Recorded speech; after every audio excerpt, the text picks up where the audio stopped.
اللہ علیہ وسلم کی مجلس اللہ کی بارگاہ میں قبول فرمائے۔ اللہ تعالیٰ ہم سب کو حضور صلی اللہ علیہ وآلہ وسلم کے نام رحمت سے حصہ رہنے کی توفیق عطا فرمائے، اور اس گھر پر اور اس گھر میں رہنے والوں پر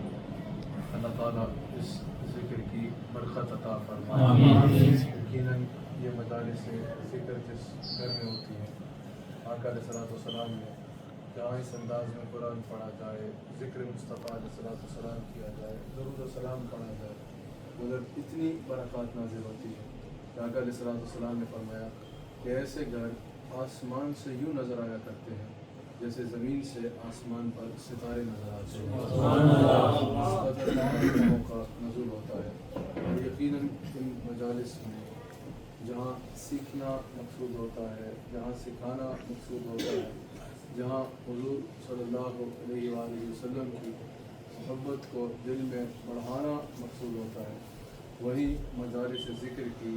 جتنی برکتیں قرآن میں مذکور ہیں یا جتنی برکتوں کا رسول اللہ صلی اللہ علیہ وآلہ وسلم نے ذکر فرمایا، وہ تمام برکتیں حاصل کرنا مقصود ہوتا ہے جو ان مجالس ذکر سے ملتی ہیں۔ یہ بڑی اہم مجالس ہوتی ہیں۔ رسول اللہ صلی اللہ علیہ وآلہ وسلم نے ارشاد فرمایا کہ اے میرے صحابہ، جب دنیا میں کبھی جنت کے باغ سے گزرو تو وہاں سے کچھ کھا لیا کرو۔ تو صحابہ نے عرض کی کہ یا رسول اللہ صلی اللہ علیہ وآلہ وسلم، دنیا میں بھی کوئی جنت کے باغ ہیں جہاں سے کوئی پھل کھایا جا سکتا ہے، کچھ کھایا جا سکتا ہے؟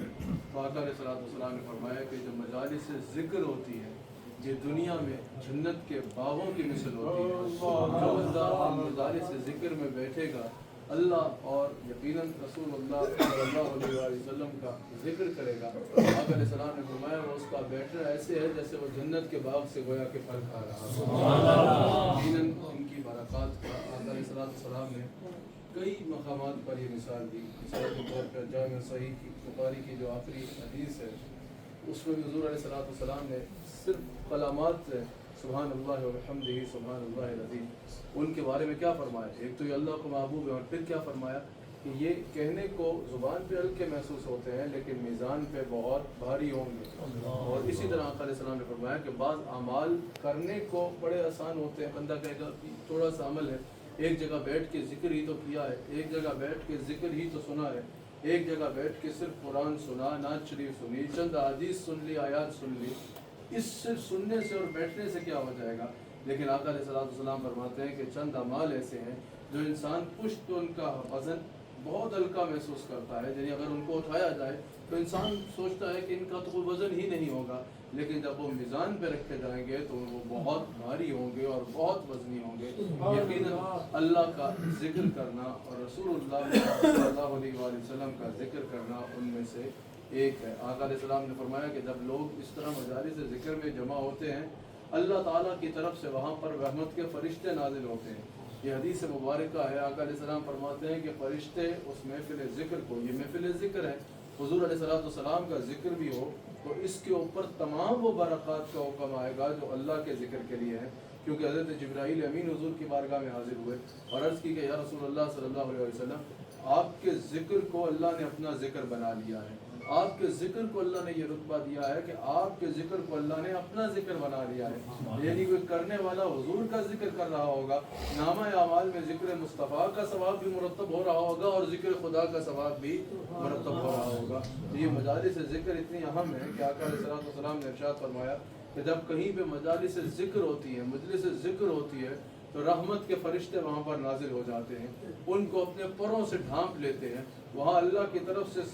سکون نازل کیا جاتا ہے، اور ایک فرشتہ ندا دینے والا ندا دیتا ہے کہ وہ اللہ کے بندو جو اللہ اور اس کے رسول کے ذکر کی خاطر جمع ہوئے ہو، اللہ کے ذکر، میں نے بتایا حضور کا ذکر تو ہے ہی ہے، اللہ کے ذکر کے لیے جمع ہوئے ہو، آقا علیہ السلام کے ذکر کے لیے جمع ہوئے ہو، تم یہاں سے جمع ہوئے ہو، الگ بعد میں ہو کہ اللہ تعالیٰ تمہارے گناہوں کو پہلے معاف فرما دے۔ یہاں پر حضور علیہ السلام کا ذکر ہوا، آقا علیہ السلام ارشاد فرماتے ہیں کہ جب کوئی بھی دو مومن، جب کوئی بھی دو مسلمان، جب کوئی بھی دو ایمان والے جمع ہوتے ہیں، کسی مجلس میں اکٹھے ہوتے ہیں، مجھ پر درود و سلام پڑھتے ہیں، میری بارگاہ میں درود و سلام کا نذرانہ پیش کرتے ہیں، آقا علیہ السلام فرماتے ہیں وہاں سے الگ بعد میں ہوتے ہیں، اللہ تعالیٰ ان کی مغفرت پہلے فرماتے ہیں۔ علیہ السلام کے ذکر کی برکت، اگر ایک بندہ بھی درود و سلام پڑھ رہا ہو، ذکر مصطفیٰ کر رہا ہو، تو حدیث مبارکہ میں ہے آقا علیہ السلام جلوہ گر ہیں، ایک صحابی کھڑے ہیں، حضور نے فرمایا ادھر آؤ، وہ فوراً حاضر ہوتے ہیں۔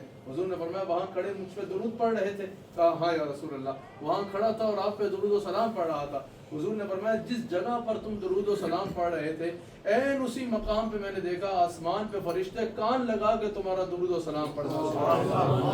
جب ایسی مجالس ہوں، ایسی مجلس ہوں، ایسی مجالس ہوں جہاں اللہ کا ذکر بھی ہو رہا ہے اور آقا علیہ السلام کا ذکر بھی ہو رہا ہے، تو ان پہ برکات اور رحمتوں کا عالم کیا ہوگا۔ اور آپ ہمارے شیخ کامل کی زیارت کی نیت ہے، سب سے پہلی نیت آپ کی اللہ کے ذکر کی، پھر حضور کے ذکر کی، اور پھر کہ ہمارے شیخ آئے ہوئے ہیں، زیارت بھی ہوگی، تو یقیناً آقا علیہ السلام ارشاد فرماتے ہیں کہ ایک بندہ اپنے گھر سے نکلا،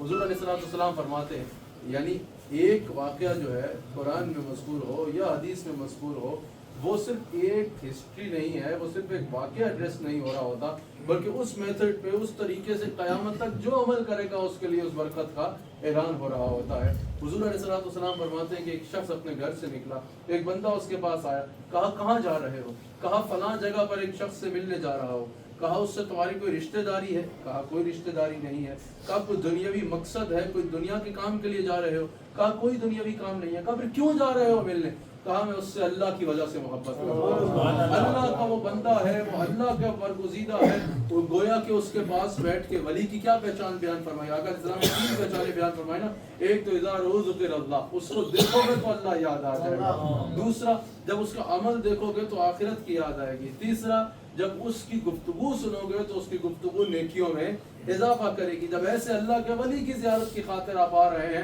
اللہ کی محبت بڑھانے کے لیے، حضور علیہ السلام کی محبت بڑھانے کے لیے، جب ملے اس کے ذریعے اللہ کی محبت دل میں بڑھی، اور بڑھانے کے لیے جب آپ جا رہے ہیں تو پھر یہ حدیث شریف سننے کو کہتا ہے کہ میرا نہ اس سے کوئی دنیا کا کام ہے اور نہ اس سے کوئی دنیا کی رشتہ داری ہے۔ کہا پھر کیوں جا رہا ہے ملنے؟ کہا اللہ کی خاطر ملنے جا رہا ہوں، صرف تاکہ اللہ کی بنیاد پر، اللہ کے رشتے کی بنیاد پر اس سے ملنے جا رہا ہوں، اس سے محبت کرتا ہوں۔ تو حضور نے فرمایا، اس بندے نے، اس سوال کرنے والے نے بتایا کہ میں کوئی انسان نہیں ہوں، میں اللہ کی طرف سے بھیجا ہوا فرشتہ ہوں، اور تجھے بشارت دیتا ہوں جتنی تو اللہ کی وجہ سے اس سے پیار کرتا ہے نا، اللہ اس سے زیادہ تجھ سے پیار کرتا ہے، یعنی جتنا تیری اس سے محبت ہے اس سے زیادہ اللہ تعالیٰ کی تجھ سے محبت ہے، کیونکہ تو اللہ کی رضا کی خاطر ملنے جا رہا ہے۔ آقا علیہ السلام ارشاد فرماتے ہیں قیامت کے دن حکم ہوگا کہ جنت میں ایک گروہ داخل ہو جائے، ان کی عزت و اکرام کو دیکھ کے لوگ پوچھیں گے کہ تم کون ہو؟ تو صدا سنائی دے گی کہ وہ لوگ آگے آ جائیں، ان کو بغیر حساب کے جنت میں داخل کیا جائے گا۔ جو لوگ دنیا میں آپس میں ملتے تھے، بنیاد اللہ کی محبت ہوتی تھی، آپس میں مجلس کرتے تھے، بنیاد اللہ کی محبت ہوگی، آپس میں محبت کرتے تھے اور بنیاد اللہ کی محبت ہوگی۔ تو یقیناً یہ جتنی احادیث بیان کی، ان سب کی مصداق اللہ کے کرم سے، امید کرم اللہ کی رحمت سے یہی ہے کہ آج کی مجلس ہے، اور اللہ تعالیٰ سے دعا ہے کہ آج کی مجلس ان تمام برکتوں کے مصداق بنے۔ اللہ تعالیٰ اس مجلس سے ذکر کو اپنی بارگاہ میں قبول فرمائے، اور یہ جو احادیث ان تینوں مقامات پر میں نے بیان کی، یقیناً یہاں پر وہ تینوں ظاہراً نظر آ رہی ہیں، اللہ تعالیٰ یقیناً باطناً بھی ہم سب کو ان تمام برکتوں سے سرفراز فرمائے، اور اللہ تعالیٰ ہم سب کو یہ تمام تینوں مراحل کی برکات کما حق نصیب فرمائے۔ اللہ تعالیٰ ہم سب کو رسول اللہ صلی اللہ علیہ وسلم کا وفادار اور نمک حلال رہنے کی توفیق عطا فرمائے۔